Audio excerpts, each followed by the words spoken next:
there. So want to run you through a scenario that happened at the weekend and get some opinions. So had a phone call Saturday evening from a lady who said she was stranded at the side of the M1, needed to get home 200 miles away, and had a flat tyre. So nothing unusual there.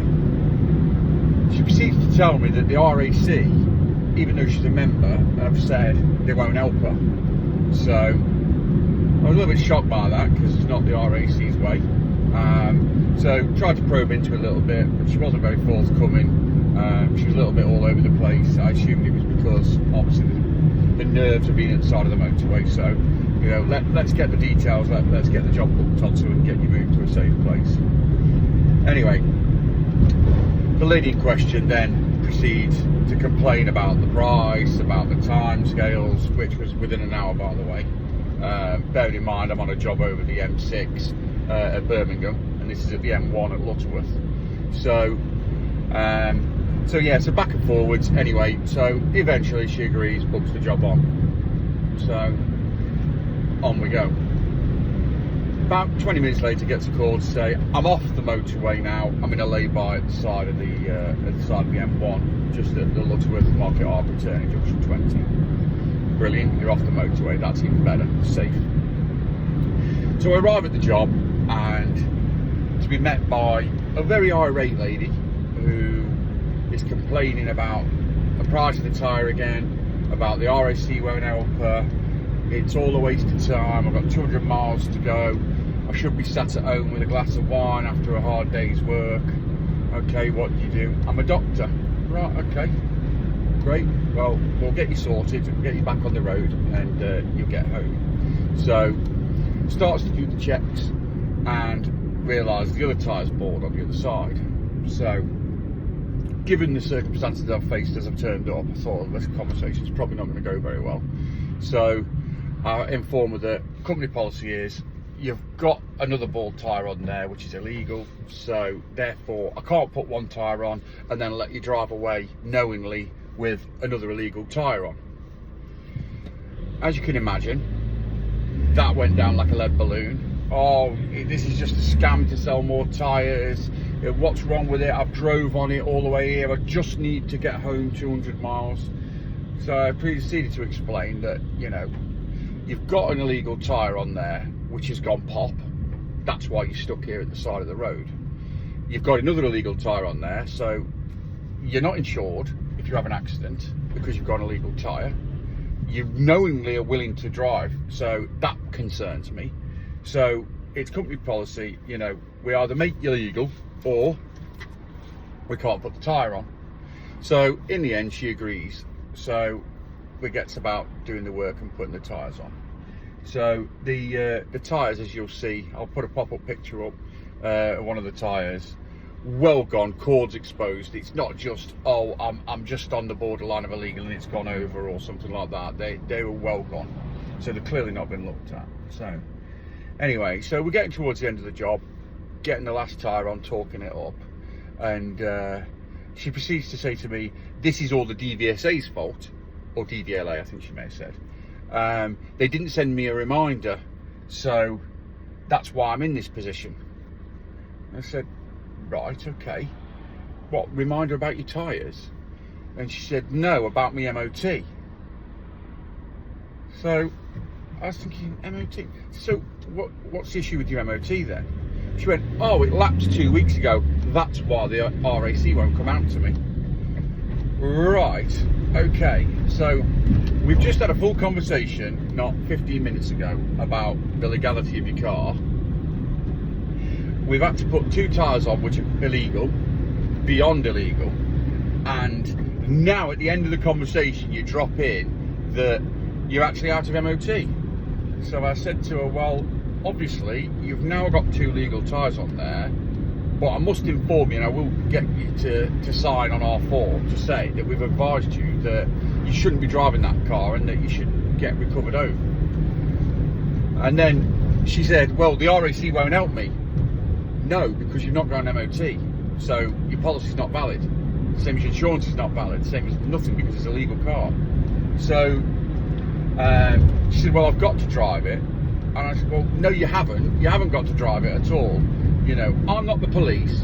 All I can do is advise you that you should not be driving that car without an MOT.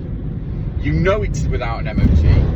You knew it was without an MOT when you called us because the RSC had informed you, and that's why you didn't want to tell us why the RSC refused your cover, because you thought that we wouldn't come out. So anyway, the lady in question then says, well, I've got to get home 200 miles and I'm going to drive it.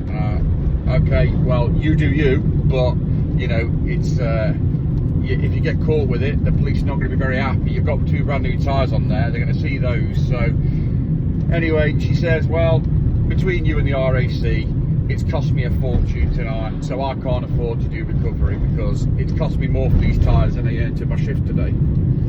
So normally I can't just let these things go and just water off a duck's back. It's a customer ranting, but I thought to myself, no, I've got to make the point here that, you know, ultimately it's your responsibility to check those tyres to make sure they're legal.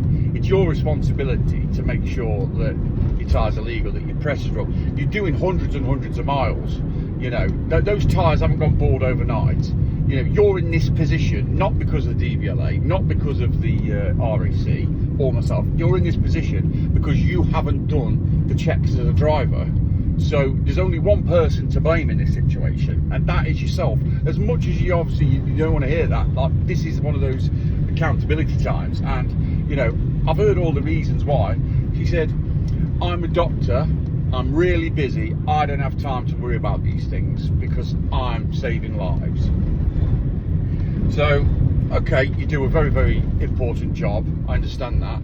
However, if you have an accident on the motorway or on the roads here and crash into somebody, and heaven forbid the worst happens, you know, or they're hospitalised, it's your colleagues and your people that have got to treat those people, you know. So that's why these processes are in place. The RAC don't want to not come out to you and for you to be unhappy with the RAC. I don't want to have to put another tyre on there and you incur the cost of those things, because it should be part of the routine maintenance. So I suppose my question is to everybody else, if you're in the industry, or you know, you fit tyres, what do you do? Do you just put it on and it's their problem, it's their responsibility? Do you refuse to fit the tyre and obviously make them get the other tyre illegal? If you're a customer, what do you think? What would you prefer? Would you prefer a professional telling you, look, you know, this is the situation, and potentially saving you from points on your licence, increased insurance and all that goes with it?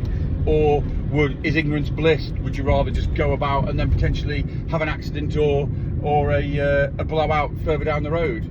So I'm interested to hear what people think, because I think that our policy, the RAC, I think the AA and most breakdown covers are exactly the same. If you're out of insurance or MOT, then your policy is invalid. Like most things, you've got to have everything, not just one part of it.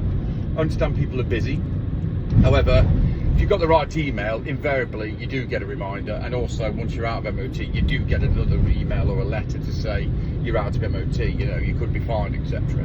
So is it just a case of people just not reading them, or did the DVLA not send an email? I doubt that though, to be honest. So what do you think? RAC right? We right? The customer right?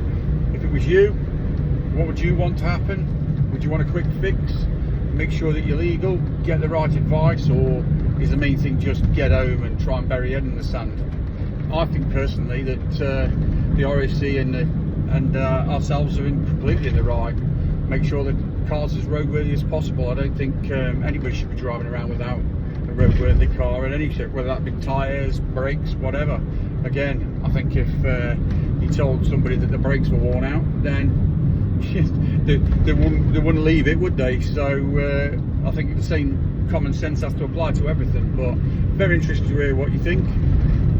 Give us your comments in below, and yeah, I look forward to reading them all.